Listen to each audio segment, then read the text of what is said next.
Tucson area veterans are returning from an honor flight to Washington, D.C. There they were able to visit memorials in their honor.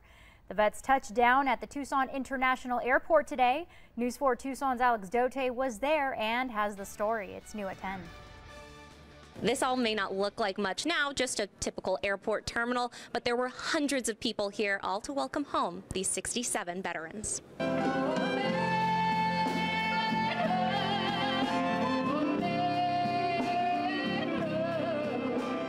I didn't expect nothing like it. World War II, Korean, and Vietnam veterans getting a warm welcome.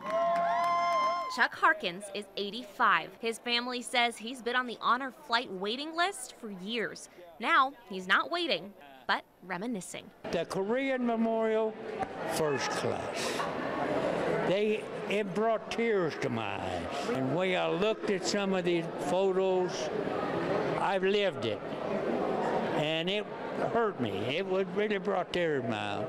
Smiling back here in Tucson was 4 generations of his family and hundreds of supportive strangers. How did it make you feel? It made me feel so happy that people felt so good about what we stood for.